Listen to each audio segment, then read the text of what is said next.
से तो हम अपने हिमालय का कर लिया था। अब उत्तरी भारत का जो मैदान है वो मैदान में अपन ने प्रादेशिक विभाजन अपन ने पहले कर लिया था। आज हम करेंगे भौतिक विभाजन, उत्तरी भारत का जो भौतिक विभाजन है। तो एक बार थोड़ा सा फिर पीछे से थोड़ा सा देख लेते हैं कि ये मैदान कहाँ से कहाँ तक है।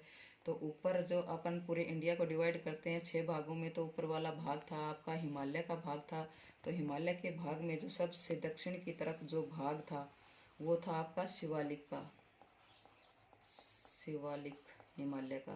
तो जो शिवालिक हिमालय का पार्ट है, ये शिवालिक हिमालय के बाद में जो फुट हिल्स बोलते हैं जिसको गिरिपद, गिरिपद का मतलब क्या होता है, यानी जहाँ पर्वत खत्म होते हैं और जहाँ से मैदान स्टार्ट हो जाते हैं उस भाग को हम क्या बोलते हैं, गिरिपद। यानी पर्वतों के जो पदचिह्न हैं उनको हम फुट हिल्स बोलते हैं। तो वहाँ से आपका स्टार्ट हो जाता है गंगा का मैदान। जो गंगा का मैदान, जो आपका उत्तरी भारत का जो मैदान है जिसे गंगा का मैदान भी बोला जाता है, तो इसके उत्तर में है आपका हिमालय पर्वत और बीच में है आपका ये सारा का सारा गंगा का मैदान। और गंगा के मैदान के नीचे आ जाता है आपका प्रायद्वीपीय पठार। नीचे क्या है, प्रायद्वीपीय पठार। और हिमालय के बीच में आपका क्या आ जाता है, उत्तर भारत का मैदान, जो कि आपका 3200 किलोमीटर लंबा है। का कितना किलोमीटर लंबा है, 3200 किलोमीटर लंबा है। तो जो आपका भौतिक विभाजन है उत्तर भारत का, उसमें 4 पार्ट किए गए हैं, 4 भाग बनाए गए हैं। तो पहला भाग है आपका भाबर, और दूसरा है आपका तराई क्षेत्र, तराई, और चौथा है आपका बांगर और खादर। तो इसमें बच्चे अक्सर कंफ्यूज हो जाते हैं, तो इसमें आपने कंफ्यूज होने की ज़रूरत नहीं है। इसको आसान भाषा में समझेंगे, इजी लैंग्वेज में समझेंगे पहले तो सबसे पहले जो आपका शिवालिक जो पहाड़ियाँ हैं, जो शिवालिक की पहाड़ियाँ हैं, जब नदियाँ ऊपर से, जब आपकी नदियाँ पहाड़ों से होती हुई नीचे आती हैं तो वेग भी नदियों का क्या हो जाता है, कम हो जाता है। जैसे सिंधु नदी है, गंगा नदी है, जो आपकी नदियाँ हैं जो आपके ग्लेशियर्स पिघलने के कारण बहती हैं, तो उन बहने से क्या हो जाता है, यहाँ पे आपका जो बहाव कम हो जाता है और मोटे मोटे कंकड़ पत्थर यहाँ इकट्ठे हो जाते हैं और नदी क्या कर देती है, छोड़ देती है कंकड़ पत्थरों को यहाँ पे। तो ये मोटे मोटे जो कंकड़ पत्थर यहाँ जमा होते हैं, इन कंकड़ पत्थरों का जो स्थान है इसको हम क्या बोलते हैं, भाबर।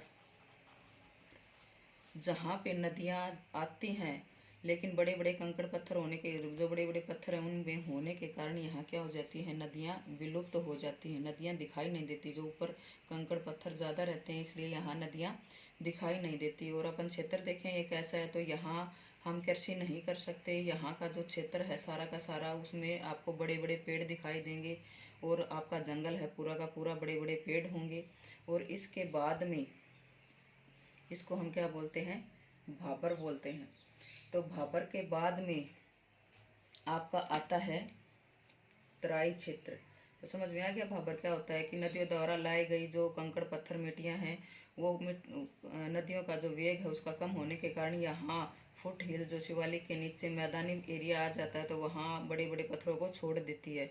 और छोड़ने के बाद वहाँ पे नदियाँ क्या होती हैं, विलुप्त हो जाती हैं। नदियाँ विलुप्त कैसे हो जाती है, ऊपर कंकड़ पत्थरों के नीचे दिखाई नहीं देती। और वहाँ पे इस भाग को हम क्या बोलते हैं, भाबर। तो भाबर के बाद में तराई क्षेत्र। तराई क्षेत्र क्या होता है, भाबर में जब और भी वेग कम हो जाता है तो बड़े बड़े कंकड़ पत्थर, बड़े बड़े पत्थर तो यहाँ भाबर में रह जाते हैं। उसके बाद में क्या हो जाता है, जो आपकी जो नदियाँ हैं जो विलुप्त हो जाती थी, इस क्षेत्र से विलुप्त होने के बाद में यहाँ दिखाई देती हैं।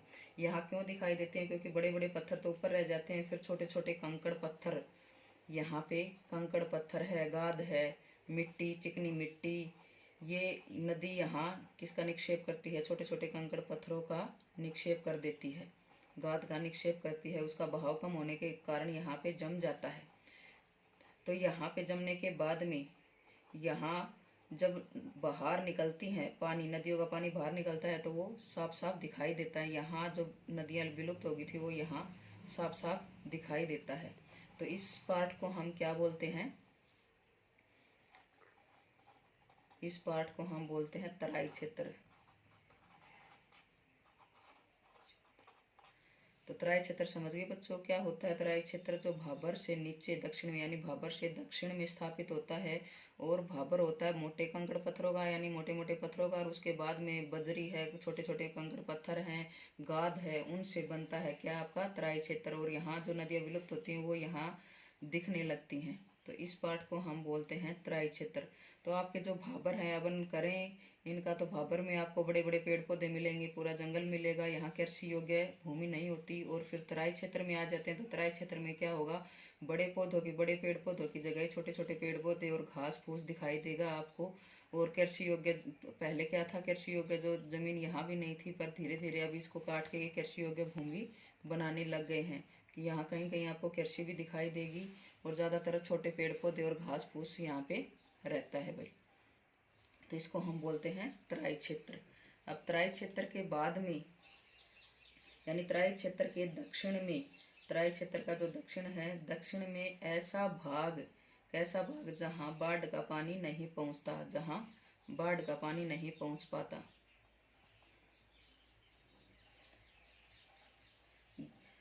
जो पुरानी जलोढ़ मिट्टी होती है, जो सारी की सारी ऊपर से जो नदियाँ मिट्टी बहा के ला के लेके आती हैं, वो सारी की सारी जलोढ़ मिट्टी होती है। ठीक है, तो जलोढ़ मिट्टी, पुरानी जलोढ़ मिट्टी कौन सी बोलेंगे, क्योंकि हर साल क्या है नदियाँ बहाकर नई मिट्टी लेके आते हैं तो उसको नई जलोढ़ बोलते हैं। और पुरानी मिट्टी, पुरानी जलोढ़ किसको बोलते हैं, जहाँ पे जो हर साल जो नदियों का जो बाढ़ का पानी आता है तो उसका स्थान थोड़ा सा ऊपर हो जाता है, ऊपर वाला स्थान हो जाता है। तो उस ऊपर वाला स्थान जहाँ हर साल नदियों का पानी नहीं पहुँच पाता तो उसको हम क्या बोलते हैं, बांगर। एक बार फिर से कर लेते हैं। बांगर कौन सी है, जो आपका तराई क्षेत्र है उसके दक्षिण में मिलेगा। और दक्षिण में वह ऊंचा उठा हुआ भाग है जहाँ पे हर साल जो बाढ़ का क्षेत्र है यानी पानी आता है, वो पानी आता तो है लेकिन ये ऊंचा स्थान होने के कारण यहाँ नहीं पहुँच पाता पानी, तो यहाँ पुरानी जलोढ़ ही है। तो उस पुरानी जलोढ़ को हम क्या बोलते हैं, बांगर। और बांगर के बाद में आ जाओ, बांगर के बाद में आपका जो चौथा पार्ट है वो किस चीज का पार्ट है, चौथा खादर। खादर क्या होता है भाई, खादर वो है जहाँ पे हर साल बाढ़ का पानी आता है, यानी हर साल बाढ़ का पानी आएगा तो वो कौन सी जलोढ़ हो गई, नवीन जलोढ़। इस नवीन जलोढ़ को ही हम क्या बोलते हैं, खादर। नवीन जलोढ़ को क्या बोलते हैं, खादर। ये सबसे दक्षिण में स्थित होती है। तो देखो जो बाढ़ का पानी जहाँ हर साल नहीं पहुँच पाता उसको हम बांगर बोलते हैं। जो ऊंचा उठा हुआ भाग है वो पुरानी जलोढ़ है, काप जैसे यहाँ आ नहीं पाती। और जो हर साल बाढ़ का पानी पहुँचता है, हर साल जो नदियाँ अपना निक्षेप करती हैं मिट्टी का, जो नई, जिसको नवीन जलोढ़ मिट्टी बोलते हैं, तो उसको हम क्या बोलते हैं, खादर बोलते हैं। उसको हम क्या बोलते हैं, खादर बोलते हैं। तो ये चार भाग हैं आपका जो उत्तरी भारत का मैदान है उसके चार पार्ट किए गए हैं। और ये अक्सर जीके में आते रहते हैं कि भाबर क्या होता है, तराई क्षेत्र क्या होता है, बांगर क्या होता है, खादर क्या होता है। ये वेरी इंपॉर्टेंट है, हर जीके आपका नेट का है, एचटेट का है, सीटेट का है, जो भी जीके के क्वेश्चन है उसमें अक्सर पूछ लिया जाता है कि क्या होते हैं, या फिर ये पूछ लिया जाता है कि इनका क्रम बताओ। तो सबसे पहले भाबर आता है, फिर तराई क्षेत्र आता है, फिर बांगर आता है और सबसे लास्ट में क्या आता है, खादर आता है। दक्षिण में खादर आता है। तो ये आपको याद करना है। ये आपका उत्तरी भारत का जो भौतिक विभाजन था। और इसके बाद में अपन अगली वीडियो में इससे आगे जो और हैं इसके जो पार्ट हैं वो करेंगे। तो पीछे वाली वीडियो में आपका प्रादेशिक विभाजन था और आज आपका क्या है, भौतिक विभाजन, physical division of the northern plain. तो इसके ये चार पार्ट थे। तो समझ गए होंगे बच्चे के ऊपर हिमालय पर्वत है, हिमालय पर्वत का जो दक्षिणतम भाग है उसको क्या बोलते हैं हम, शिवालिक। तो शिवालिक के नीचे जो फुट हिल होता है वहाँ से ये स्टार्ट होता है, जो बड़े बड़े कंकड़ पत्थर होते हैं भाबर बोले जाता है। यहाँ नदियाँ विलुप्त हो जाती हैं। और उसके बाद में तराई क्षेत्र आ जाता है। ये छोटे छोटे कंकड़ पत्थर बजरी का निक्षेप होता है, गाद का निक्षेप होता है। यहाँ जो विलुप्त होती हैं नदियाँ वो यहाँ पे पुनः दिखाई देने लगती हैं। और इसके दक्षिण में बांगर क्षेत्र होता है। बांगर क्षेत्र वह उठा हुआ भाग होता है जहाँ बाढ़ का जो पानी है वो हर साल नहीं पहुँच पाता, यानी पुरानी जलोढ़ ही रहती है। तो अक्सर जो पुरानी जलोढ़ और नई जलोढ़ में जो ज़्यादा कृषि योग्य अच्छी होती है वो नई जलोढ़ मिट्टी होती है। वैसे सारा का सारा कृषि क्षेत्र है बहुत अच्छा, यहाँ जमीन है इसीलिए जनसंख्या का सांद्रण सबसे ज़्यादा यहाँ पे आपको मिलता है। तो तो इन दोनों में बस इतना ही अंतर है, यहाँ बाढ़ का पानी नहीं पहुँचता तो पुरानी जलोढ़ है, इसको बांगर बोलते हैं, और नवीन जलोढ़ है जो खादर यहाँ हर साल बाढ़ का पानी पहुँचता है और नई काप बिछा देता है, मिट्टी बिछा देता है, उसको हम क्या बोलते हैं, खादर। तो धन्यवाद, ये आज का आपका टॉपिक था। अच्छा लगे तो लाइक करें, शेयर करें और सब्सक्राइब करें। सब्सक्राइब इसलिए करें क्योंकि आगे जो भी टॉपिक आपका चलेगा, जो भी ये फर्स्ट ईयर का ये टॉपिक है, इसमें फर्स्ट लेसन अपन ने कर लिया था, ये सेकंड लेसन चल रहा है, तो ये फर्स्ट यूनिट है अपनी।